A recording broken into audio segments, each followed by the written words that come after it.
Welcome to Tackleberry Solutions. Today we're going to give you a few tips for the trade.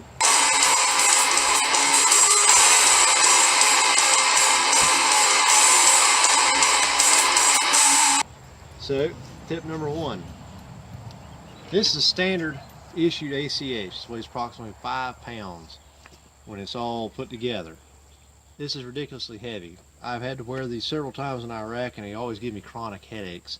Mostly because of the weight of the helmet, and as we already know, we're going to be testing these things later. Anybody that's ever had to wear one can tell you they're not really bulletproof. So, kind of defeats the purpose of wearing it, right? Honestly, the only real reason we even wear these things anymore in reconnaissance is because we're trying to hold up our nods. So, here's food for thought. This is a standard bump helmet. Weighs 1.5 pounds. Has the rails on the side and everything for your electronic ears. This is exactly what we're going to. As you can tell, the guy got this off a friend of mine. Had a plate right here for his nods.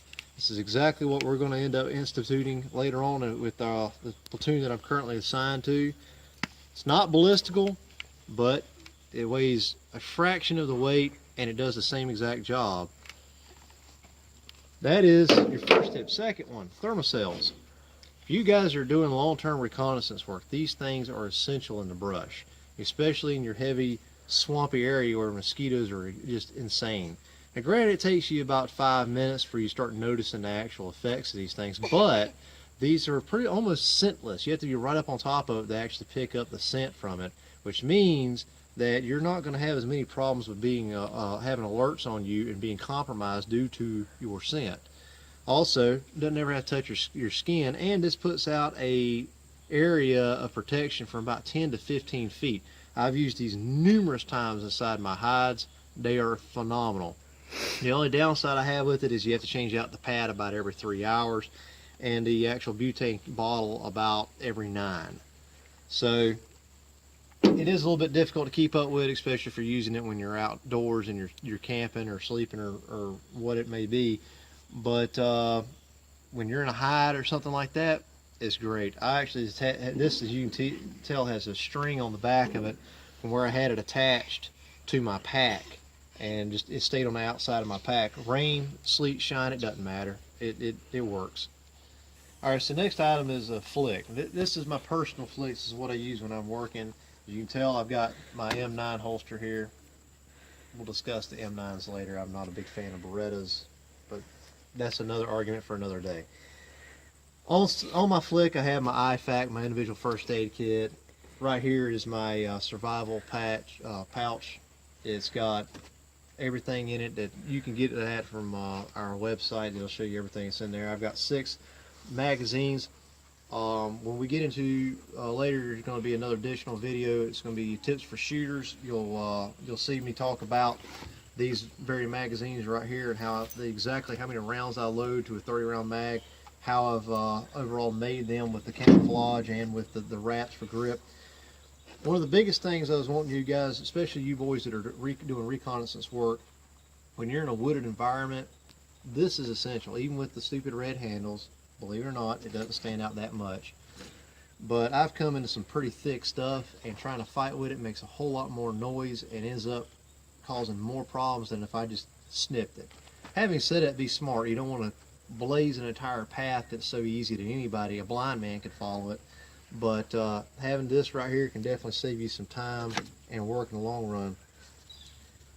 We'll get into these flicks a little bit more in detail in another video.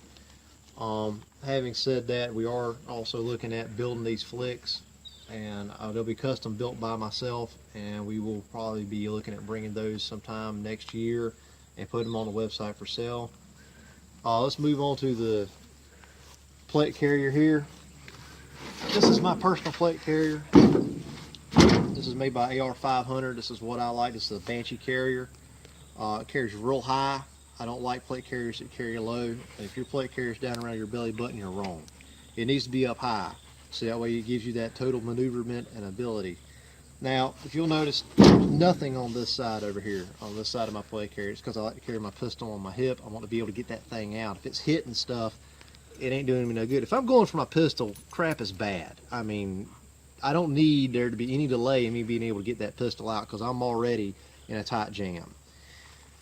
But if you'll notice, the thing I would want to point out with this is the weight distribution. I got my 3 mags on the back of this, as well as 3 mags on the front. So I still have my full combat kit load, my 210 rounds, one in a weapon, 6 on my flick, right? I still have that, but it's more balanced. And this, like it is now, is not going to interfere too much with the pack on my back. So you guys are having to hump everything you got in a rucksack. As long as you keep it relatively flat and even, it's not gonna affect you a whole lot. So basically what we're trying to do here is distribute the weight evenly. So I've got 3 mags on the back, 3 mags on the front. What this does is it keeps me from having all that weight in the front and pulling on my back constantly. Secondly, it'll give me a flat surface once I'm done. As you can tell, I'm not quite done yet putting everything on the back that I want, but it'll give me a flat surface that shouldn't interfere with my 3-day bag, my assault pack too much. Now if you're one of those guys you're having to carry a ruck on your back, it's probably going to interfere with that a little bit. You may not be able to do that. But the reason I ended up doing this is because when I had to run with this on, I got to noticing all the weight on the front it was constantly bouncing and pulling, and it just wasn't working out. So I mean, you want to really test your equipment, you take a 3-mile run with it, and that'll tell you where and how you need to modify your equipment so that it is better for your personal needs and setup. With this balance the way it is, it doesn't pull on my back nearly as much, and it gives me so I don't have back issues. As most soldiers realize, we had the degenerative disc disease, which is an issue they started finding out now because we're wearing so much weight on us. That entire kit weighs 35 pounds already tricked out and everything, which is 2 pounds over what the IOTV weighs empty. So with the plates, and that's it, the IOTV weighs 33 pounds. That's fully loaded with magazines and everything, and it's 35 pounds. Plate carriers are the way to go. Next item is going to be a tent, or excuse me, a tarp. Tarp is, I just got a simple tarp I picked up at a local Walmart. It just happens to be green on one side and brown on the other. So most soldiers are familiar, especially most combat armed soldiers, are familiar with the hooch method. Now granted, normally you wouldn't want to have it this high. We'd want to actually have the string roughly about mid-thigh. We got brought up a little higher just so that you could actually see underneath it. You put this up over a depression, something like that, you could put 2 or 3 guys, 3 very tight, 2 comfortably underneath this. You yourself can sleep very comfortably underneath here. You can see how much room there actually is underneath this entire tarp here. So with it set up properly and not just barely stuck in the ground the way I had it, I have spent a night underneath one of these with me, my pack, a dog, a rifle, and everything, and in torrential downpour, and was perfectly dry, and everything was good to go the next morning. So definitely worth a little bit of money I spent on this. I think it was about $7, and it weighs the same thing as my poncho does, believe it or not, even though there's more material here than with a poncho. The beautiful thing about this is I can still dome my poncho over me and my gear while I'm out on patrol, while my hooch is still set up back at base camp. And I can take this poncho and I usually roll it up nice and tight, and it slides right into my my PT mat or my sleep mat, and that's where it stays. So again, it's not taking up any extra space. It just slides right inside that PT mat, and it's as if it never existed. Problem solved. Definitely a lot more space though when you're trying to sleep. So I mean, you just look at the overall surface area that it's basically protecting.